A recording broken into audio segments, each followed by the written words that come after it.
move from your technological medical brain to a different sphere of your being, if you would, for a moment. And thank you for having me here. I'm thrilled to be here. So our hope today is to help you understand the importance of advanced care planning, not just advanced directives, to be able to name and explain the different kinds of advanced directives, and also to help you begin to identify a story or a way to talk about this with your family and friends. Just a show of hands, how many of you actually have completed any form of advanced directives? Okay. How many of those who raised their hands, who didn't raise their hands, actually have some kind of a brain tumor and have not completed one or had a? So it's interesting. I was thinking about this group today coming over here, and I think it's very hard for anyone who's young and healthy, obviously, to think about advanced care planning. No one really wants to go there. It's surprising to me, though not so much, that people who have any kind of an illness haven't thought about this. On the other hand, you come here because you want to be well. You want to focus on cure. And so the train starts down here, right? You're getting the best, most recent care. I'm certain that's why you're here, listening to the conversation and the questions. And so to switch over to this other track and think about what ifs is very challenging. So I'm going to invite you today to keep your energy here. I know that's why you're here, but at the same time to think about this other track and to begin with me to have conversations with your family and document your wishes. And think about it more as a safety net, as doing your family and friends and all around you, your communities and your physicians a favor by thinking into this area.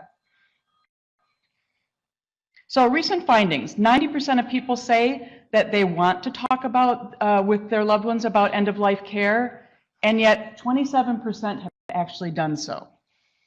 60% say they don't want to be a burden to their families, so they want to make sure they know what they would want, and yet 56% have not communicated their end-of-life wishes. Other findings? 80% people say if seriously ill, they would want to talk to their doctors about their wishes for medical treatment toward the end of life. Only 7% report having talked with their own physicians about this. 82% say it's important to put this in writing. Only 23% have actually done it. And this is nationwide statistics. And again, we just talked about all the reasons why it's difficult to do. I could tell you, and I will along the way point out some things as an ethics consultant about the ways in which this can get folks into trouble down the road. What I'd really like to do today, though, is kind of help you begin to figure out how to do this. So advanced care planning, is really making decisions about the care you would want to receive if you happen to become unable to speak for yourself. That could be temporary, you're in surgery. It could also be permanently if, in fact, your cognitive abilities or your speaking abilities were impacted. Advanced directives really, it's not working, are any verbal or written statement that describes preferences and limitations on medical care to be considered when you have no capacity to do that yourself. So there's many different kinds of advanced directives. Today we're mostly going to focus on the power of attorney for healthcare and the POLST form, or the practitioner's orders for life-sustaining treatment. But know that there are some others out there. Many people feel strongly enough about this that they go to great lengths to make sure that folks know what their wishes are. I'm not sure these are actually legal documents, but nonetheless, though this one seems to be signed, so. We're in a technological age. Please know that there's actually an app that you can use and download to your phone, that if you have these documents, you can make them readily available to anyone, as long as they can access your phone and get through your passcode.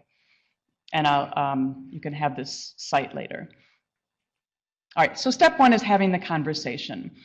Some of the material today that we're using is from the Conversation Project. Any of you seen that, used it? It's a fabulous free online resource. Out at the table in the lobby, we have 2 of their guides. One is for how to talk to your family, and one is for how to talk to your physician. So they have a lot of resources, which is again to promote our whole culture having these conversations, not just if you're ill and think you might need it. So how would you prepare to have this conversation? Because I think you have to kind of work yourself up to this and kind of think about what is it that I want to talk about and why. So think about what it would be, what's most important to you as you think about how you'd want to live at the end of your life. Is quality of life more important, or is living as long as possible important? And people vary on these. What concerns would you have about your family's well-being in having the conversation, or again, as you reached that point in your life where you weren't able to care for them yourselves? Other ways to prepare, maybe again would be to write a letter to yourself, to a loved one or a friend. You might even consider having a practice conversation if you're really concerned about how your physician would respond. You know, my physician's been gung-ho, we're going to beat this. He's not going to want to talk about this, so let me do it with someone else first. Who do you want to talk to? Maybe you've already talked to the person closest to you, your spouse. But what about your adult children? Are they going to be on board? What about your physician? What about your minister, priest, or rabbi? Are there some spiritual concerns you would like to weigh in? When would be a good time to talk about this? It's always great at a party, right? At a Christmas celebration or high holy days to bring this up. But perhaps it's before your kid leaves for college. You feel like it would be important for them to think about this, not just you. Before you go away on a trip, at a big next family gathering, before the grandbaby or your baby arrives. So find an opportune moment. And where would you feel most comfortable having this conversation? For some people, I love these pictures, you know, it's again out on a park bench where it's easy and relaxed. For other people, it's at the dinner table. And perhaps again, it's at your doctor's office. How do we get this conversation going? Link it to an illness or death of someone in the news. We have lots of that in the news. Did anybody see the front page of the New York Times on Sunday about George Bell? A really telling story about a man who died by himself in his home and he was discovered later. That would be a prompt, right? Boy, I want to be sure that my family knows where I am, how I'm doing, etc. Your recent annual medical checkup can be another opportunity to talk about this. Discussion about health insurance. New breakthroughs could be another opportunity. Boy, I just heard this conversation, this slide about this new breakthrough, but I also want to think about, just in case it doesn't work, what might happen. You can also tell your family you just attended this workshop. And various ways to open the conversation. Again, just normalizing. I need you to help me think about the future. Even though I'm okay right now, I'm worried my tumor might progress. I'm worried I might get my father's Alzheimer's. I was thinking about what happened to Aunt Jane. I never want to end up like her. Can we please sit down and have this conversation we've been avoiding? So what to talk about? When you think about the last phase of your life, what really matters? What really matters? Are there important milestones you'd like to be there for? Do you have any particular concerns about your health or fears about what might happen those last phases of your life? Who do you want to be involved in your care, and maybe who don't you want to have involved in your care? Who would make decisions on your behalf if you weren't able to? And are there any disagreements or family tensions you're concerned about? This is often a big one that weighs on us. What affairs do you need to get in order? Where do you want to receive care? Are there kinds of treatment you would want or wouldn't want, you feel very strongly about? And I'm going to say right now a little caveat here. If you are going to write down anything medical and think about these interventions, please talk to your physicians about them, because you might need to be intubated temporarily, right? But you might not long-term want to be on a ventilator. There's a difference. And when would it be for you, according to who you are, the history you've had, the people in your life you've seen reach this stage of their life, folks you've cared for, your values, the stage of your life? Do you have young kids? Do you have grown kids? When would it be okay for you to shift from a focus on curative care to a focus on comfort care? Additional resources to assist you in thinking about this. Again, some of them are out on the table. We have this lovely thing called a values worksheet that can help you look at and kind of talk to yourself about what is important, what really matters to you, because that's what this is about. I mentioned the conversation project. And then there's another fabulous this resource called Respecting Choices out of I won't say Oshkosh B'gosh. What's that? I know, Wisconsin, right? This a city in which 98% of the folks have advanced directives because they have developed this whole program where folks actually talk about this, where it's not something to be feared and never talk about. And as a result, my guess is everybody lives a little lighter and freer and is able to pursue their aggressive medical care and get the treatment they need and shift when that's indicated. Tips. Reassure your family you're not keeping bad news from them, right? You come home from your doctor and you say, honey, I want to talk to you. And they're going to say, what did he say? Be patient. Sometimes family have trouble talking about this. You don't have to steer the conversation. Just let it happen. It's okay if folks get emotional. Don't try to protect them. It's hard for all of us. Every attempt at a conversation is valuable. And what I want to say is this is really the first of many conversations.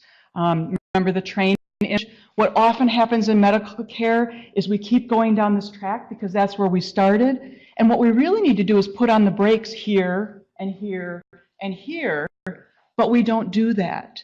That's when we need to stop and have the conversations and reassess. So again, think of this as the first of many. And again, just do it. One conversation can make all the difference. All right, so how do we document our wishes?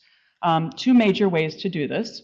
The POA form, Power of Attorney for Healthcare, and the PULSE, which is the Practitioner's Order for Life-Sustaining Treatment. If you are healthy and independent, down over here, you're 18 years old, you're being shipped off to college, it's time to think about filling out a Power of Attorney for Healthcare. Again, if your illness starts to advance, or if you wind up having multiple comorbidities and increasing frailty, then a different document is going to be in order for you. So Power of Attorney would be the one at the early stages, if you're healthy and pretty vital, and the PULSE for later. The POA form is really designed to ask, who would you want to speak for you if you could not make medical decisions for yourself? It is primarily about the who. Anything else in that document is completely optional. So the legislature in Illinois makes it really easy for us to do this document. You don't need a lawyer. You don't need a notary. What you do need is somebody who you trust. The legal requirements is that person has to at least be 18 years old. It can't be your treating physician. It could be a physician friend. You can only name one person as your primary agent, though you could say to your family, I have to name one person by law, but please, you guys all get together and decide together. And you may name a successor agent in the event that the first person you choose is not available. Your ideal agent is someone who you trust, who knows your wishes, and who can assist your team, and this is the important part, in following through with what you would want, not what they would want. And this is the confusion often about surrogate decision makers. If any of you are in that role, it's not about what you would want. It's about what's that person right there who's now no longer able to speak for themselves. Who are they? What would they want? So we use 3 A's to help identify this agent. They need to be aware, able, and available. So they need to be aware of what? Medical history, your values and beliefs, what you consider quality of life to be, what you would weigh in on that burden and benefit scale, and where you would draw the line, where you would say, this is as far as I want to press. They need to be able to step up and talk to the doctors, right? Some people, they know you really well, but boy, in that medical system, their voice is going to get lost, and they really are not going to be able to step in. They need to be able to negotiate what is becoming an increasingly complex medical system. They need to be able to advocate for you, function under stress, not be overwhelmed by their emotions. And even if they don't agree with you, and I've had this with couples, they need to be able to say, honey, I promise you, I'll do what you asked. And that might be extending life at all costs. That might be never giving you a feeding tube. That might be, again, doing palliative care earlier than you would have considered. And they need to be available. Ideally, isn't it great to have somebody around who's involved, especially if you're in the hospital or you're going to your doctor's visits and things are progressing. They really know what's going on. They know what the prognosis is, what the options for treatment are. At least be available by phone. And just remember that sometimes temporary conditions can keep them away. So if they're out of town, that's where I often use a surrogate in the document. So if I know that my spouse travels a lot to Italy, I'll put my sister as the backup person. So if my spouse isn't available, I've got somebody else I trust. So the power tree is primarily about the who. Be careful about the who. We make a lot of assumptions about who it should be. So here we have a young man headed off to war, and this is his sister. He's not going to be able to make decisions for her, even though she'd chosen him before. Oh, here's a huge family, right? I'm wondering, cultural differences. Sometimes it's the spouse that should make, the new married spouse here, but in some cultures, it's the eldest brother or the father. Often it is, in fact, our beloved spouse who knows us well. But sometimes that spouse may not be in the best position to make decisions in our interest.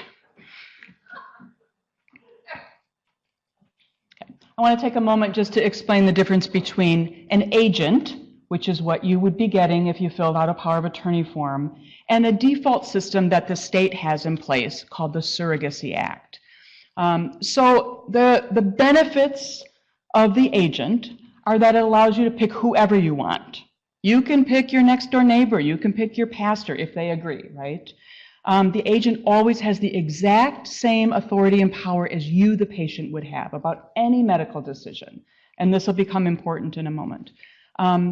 If you fill out the power of attorney form and also do the optional section, you can give some guidance to that agent. And one of the things that I've seen, and this is more in my chaplaincy work, is that really lifts the burden for families sometimes if you are explicit about what you want, because they can point right there and they'll say, no, look it, she said she wouldn't want to go on under these conditions. It's not me deciding that. It's okay. We have to follow mom's wishes.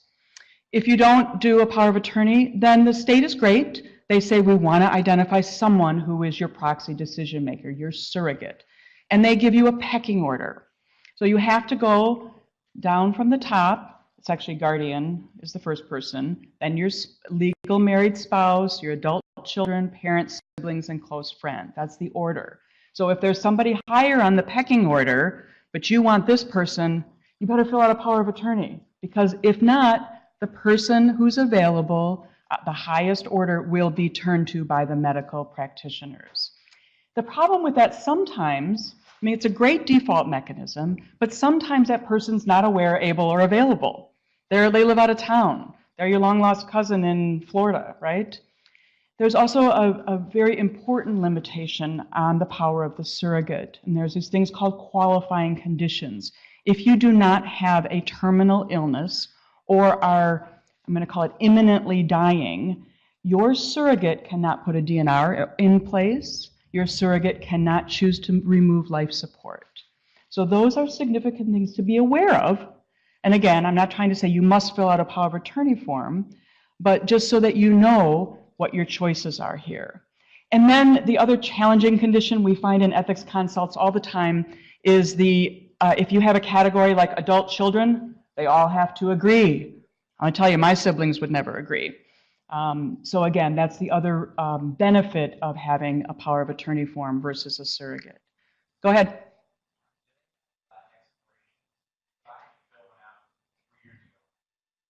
Great question, and I don't cover that in this, so I'm going to tell you right now. Power of attorney document, as with a living will, as with a post form, stay in effect until you either verbally revoke them.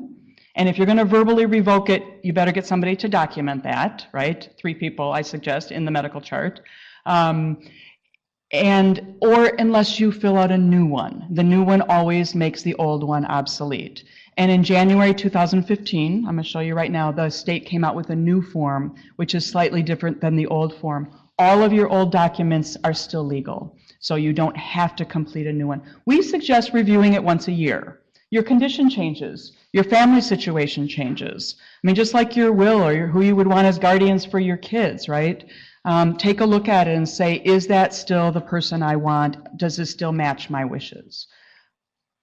If you are admitted to the hospital, every time you come in, They are by law required to ask you about these documents and whether you have them, and they should be reviewing them to make sure that they still accurately respect your wishes, because that's autonomy. We want to respect who you are. So here's the new form. Just take a look at my time. Seriously? The power of attorney form looks like this. You have one in your thing here. Put your name in. It's fairly simple. Your agent is your decision maker, phone number. Of particular importance is the issue of life-sustaining treatment. And the agent will be called upon in this document. There's a whole nother section to weigh in about relief of suffering, quality of life, extension of life, and previously expressed wishes. Quality of life is the one that gets tricky. What does it really mean? Well, most of us say we'll figure it out when we get there. Works for most of us most of the time. I know I'm talking faster now because my time's running out. And some of these pictures demonstrate, you've got pictures of what quality looks like for people, but that differs for all of us, so talk about it. In the document that you have, you are allowed to check one of these two options. The quality of my life is more important than the length, or staying alive is more important than not. The second one people often check because they distrust the medical system, and they think if they don't check that, they won't get good care. Please know that's not true. Okay, just know that. There are a few people who really check this option because they believe every second of life lived in whatever quality of condition matters. Some Orthodox Jews, for example, hold to that belief.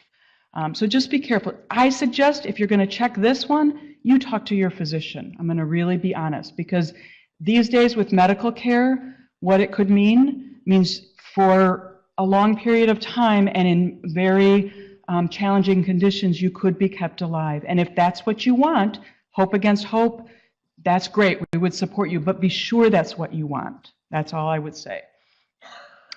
If you wish to limit the scope of your agent's powers, you can put that in there, but sometimes people write stupid things like this.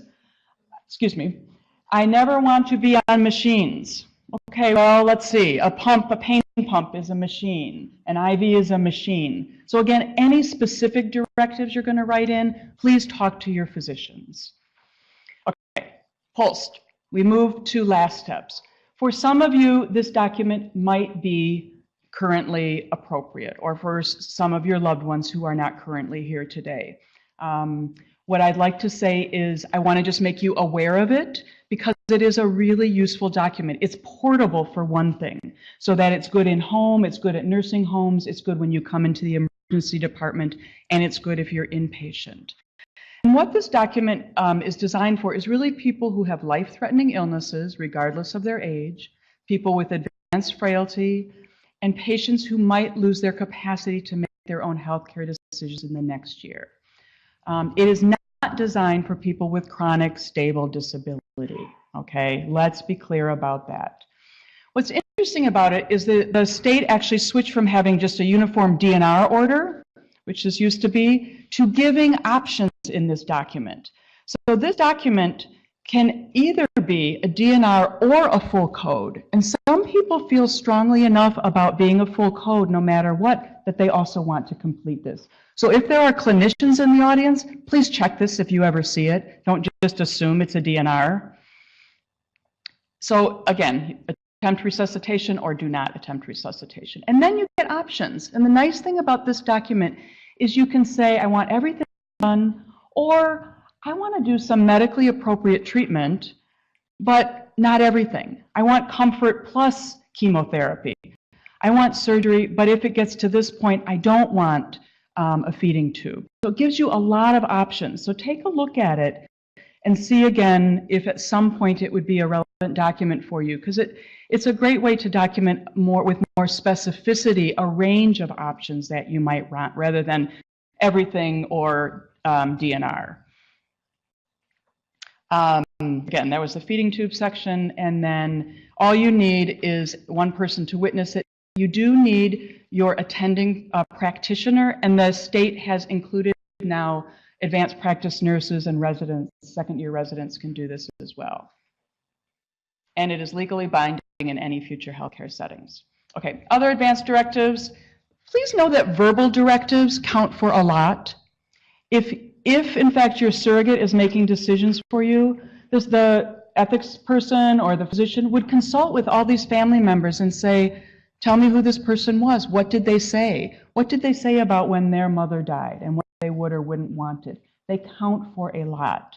And physicians documenting that in the medical record. So if you have conversations with your physicians about what you would want, say, could you put this in my medical record under some goals of care or advanced care planning section, so that again, it's down there in the event that you don't have a specific document or your family needs more guidance. Can I take 3 minutes and show this closing video? Okay. The conversation project.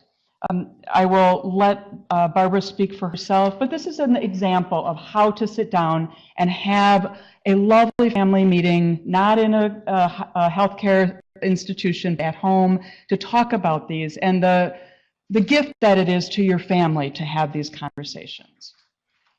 So hopefully, all right, how do I do this? Is there a mouse? Yeah, there's like a thing right in the middle there. Does Give her a mouse. anyone Located at the lectern. Oh, there we go. And finally tonight, ABC News wants to join you in something right at the heart of the American family. How we can all help the people who care about us make decisions near the end of our lives. And 9 out of 10 of you have told us that we should all be talking about it at all ages, what we want. And yet only a fraction of us have done it. And we know it makes a huge difference in the health of the caregiver as well as those cared for. So ABC News has taken cameras inside a vital, loving family, part of a new community, deciding to have the conversation. This is 85-year-old Norb and his daughter Maureen. My dad is 85 today. He's still very, very active. He's a wonderful friend. Throughout life, daughter and father have always talked about everything, except one thing: how to control the end of your life in the same way you control the prime of your life. So dad and daughter gather the family together, 3 generations, for an act of love. And so now we're just asking that you share some of your thoughts about what you would like at the end of your life, so that we can honor your wishes. They are part of something new underway for families in America that says having the conversation is a gift parents and children give each other. And there's proof of the difference it makes. Studies show depression rates plummet after a loss if the families have had the conversation.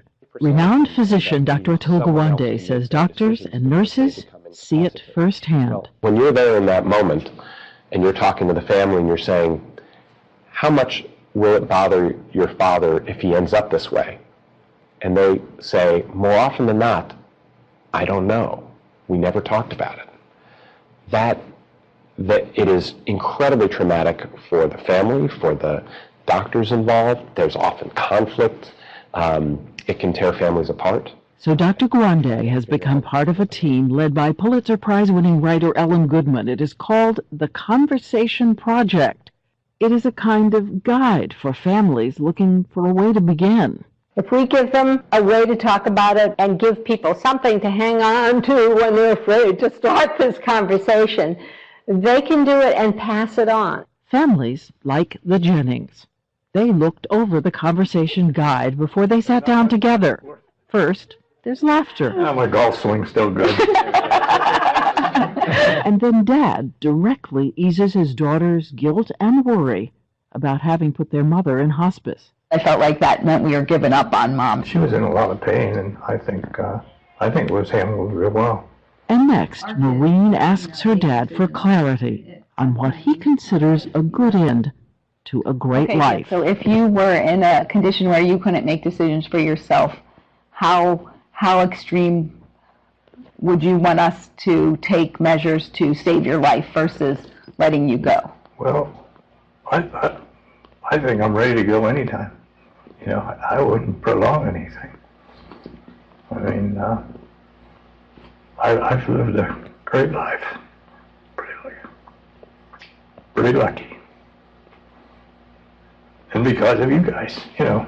And Unexpectedly, a grandson is inspired to speak up about his own wishes for his own life. That if there was no meaningful communication, that I would want you to stop trying to intervene. We weren't ready for you to go that soon. Well, we're not ready for you to go that soon either, so. And one by one, the others weigh in, all ages. Don't do that. Happy birthday, dear And with that, another family has joined a kind of estate planning for the heart. Go!